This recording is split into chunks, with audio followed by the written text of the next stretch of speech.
నమస్తే. ఈ లులు మహల్ వివాదం ఏదైతే ఉందో వాళ్ళని ఆపేసేయండి. వాళ్ళకి ఇవ్వబాకండి పర్మిషను. వాళ్ళు పెట్టే మహల్‌లో పెద్దవేం కాదు. వేల ఉద్యోగాలేం రావు.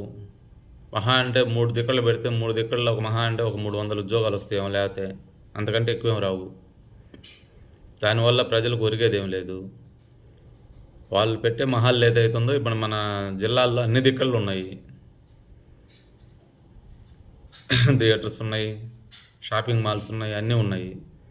అదే ఆంధ్రాలో బోల్డ్ మంది పెట్టుబడి పెట్టి చేసుకునే వాళ్ళు ఉన్నారు. సొంతంగా వాళ్ళ సొంత ఖర్చులతోటి కట్టుకొని వ్యాపారం చేసుకునే వాళ్ళు ఉన్నారు. వాళ్ళు ఎలాగూ లోకల్ వాళ్ళకే ఉద్యోగాలు ఇస్తారు. బయట నుంచి ఎవరిని తీసుకొచ్చుకోడు.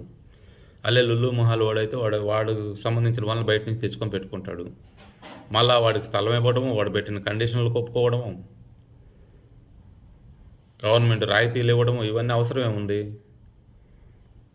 లోకల్గా ఉండేవాళ్ళు బోల్డ్ మంది ఉన్నారు. ఆంధ్రాలో లేరా డబ్బులుండి మహల్స్ పెట్టుకునే వాళ్ళు? వాళ్ళకి ఇవ్వాల్సిన పర్మిషన్లు ఇవ్వండి, ప్రోత్సహించండి వాళ్ళని. ఆంధ్రాలో డబ్బులు ఉన్న వాళ్ళు ఉన్నారు కదా,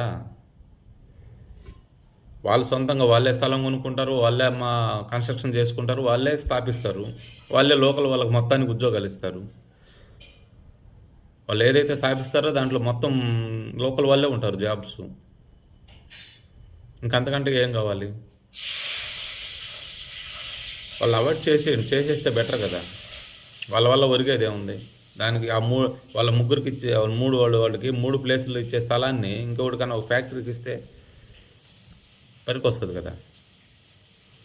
మెయిన్ సెంటర్ల స్థలాలు వాడికి ఇవ్వటం, వాడు చెప్పిన కండిషన్లు మనం ఒప్పుకోవటం, వాడు మన మీద పెత్తనం చెలాయించడం.